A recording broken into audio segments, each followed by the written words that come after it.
Palakpakan natin yung SOS. And palakpakan natin yung organizers ng KainCon and yung mga speakers natin. So, I guess I gave you a picture of what's going on and what we could do together and what can happen in the future.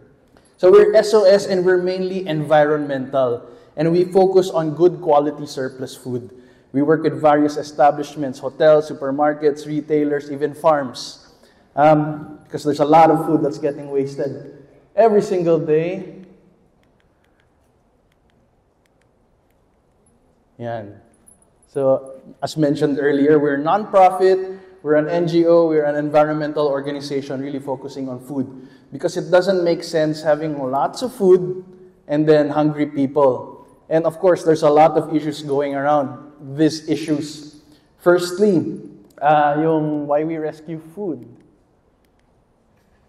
Because there's a lot of food that's getting wasted. 1/3 of the foods that's produced around the world is getting wasted for various of reasons, no? Agricultural waste, distribution, sa manufacturers, sa selling, until it goes to our plates. Nasasayang siya. And as mentioned earlier, food waste is one of the biggest contributor to climate change.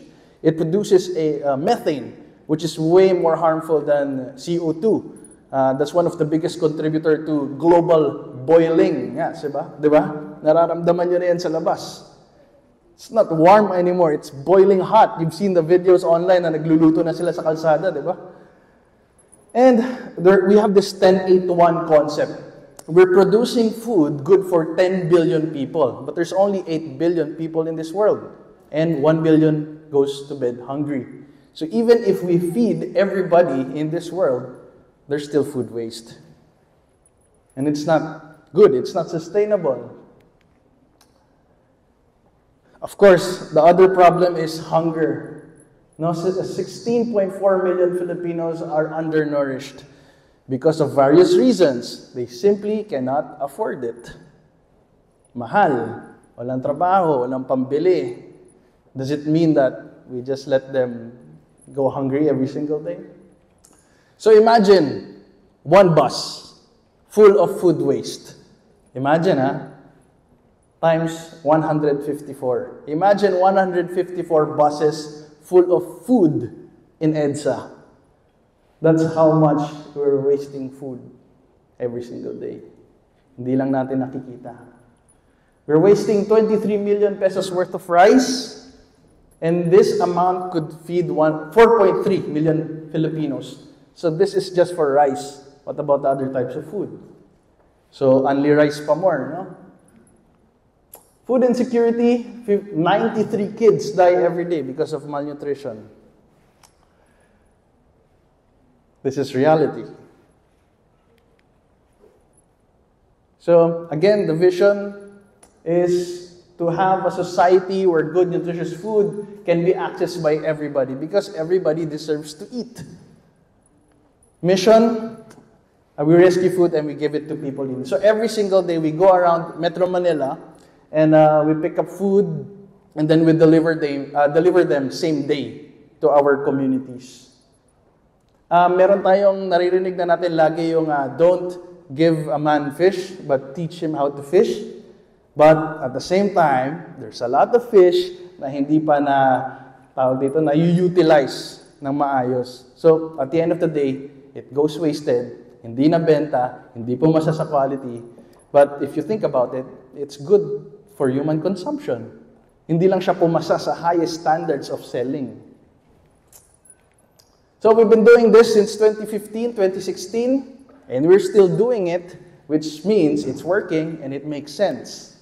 Of course, common questions from our partners would be food safety and liability. Again, food safety, ang target kasi natin is buying customers. Of course, it's the highest quality. But sabihin natin, iba lang yung korte ng kamote, na UP lang yung lata, na punit lang yung sticker, it's considered as reject.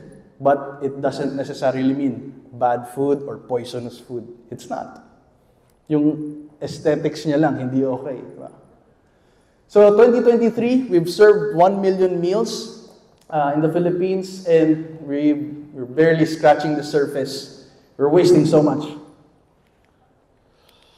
So, very important, this is our program. We rescue, we cook, and we educate. Rescuing, that's the environmental part. Cooking, we're doing something for the people. Educating is for sustainability. So, rescue, cook, educate. So, this is how food rescue works.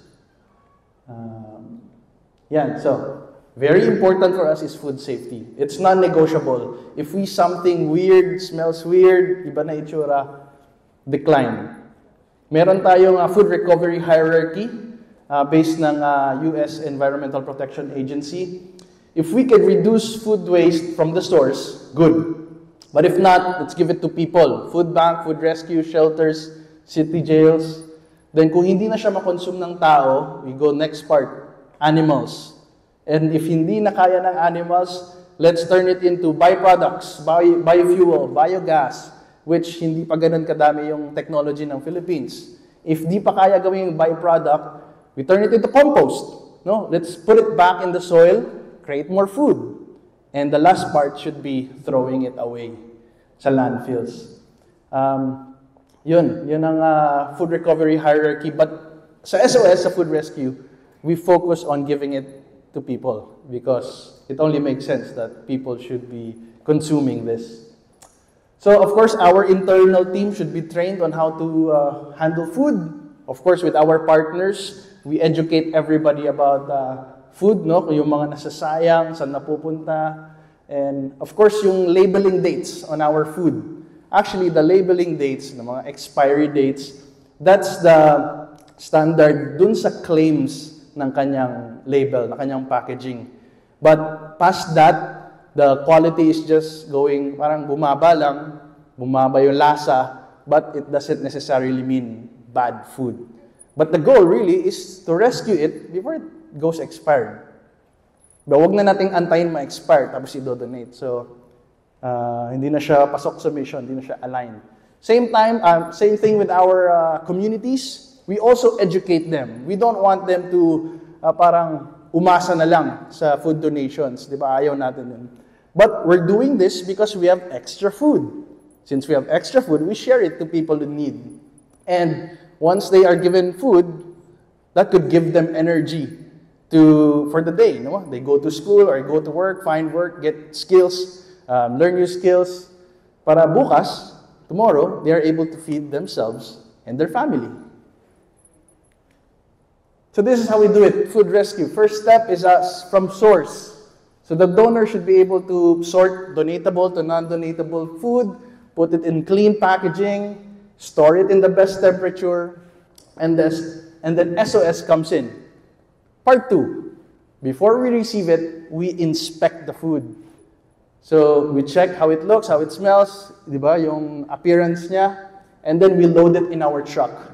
So we have refrigerated truck. So we can also accommodate frozen items, ice cream, kung ano mang kailangan ng freezing. And same day, it goes to our communities. So we don't need to store it. Hindi na namin kailangan ilagay sa storage because somebody out there needs extra food, extra nutrition. And part 3, sa recipient, of course, we also educate them on food safety handling. They also inspect before they receive. So anyone in the process can say no. Hindi po namin kayang i-handle yan. Bigyan na lang natin sa hayop or gawin na lang natin fertilizer. But priority is still human consumption. Of course, they should have the capacity to reheat, recook, repack, and then give it to their identified recipients. So we work with city jails, shelters, low-income barangays, because they know who are the ones who's needing extra food. Mas kilala nila sino yung nagugutom. So that's how food rescue works. And every month, we give out reports to our partners. No? Ilan kilos yung na-rescue, ilang meals yung na-serve, and we also keep track of the CO2 emission reduction. So still, environmental efforts namin. And we focus on helping out the people who would need food. I know there are a number of foundations and NGOs who are already supporting those type of people, but we're proactively looking for communities who really need food. Kaya meron kaming urgency indicator index. So if you know organizations or if you know communities that would need extra food, let us know.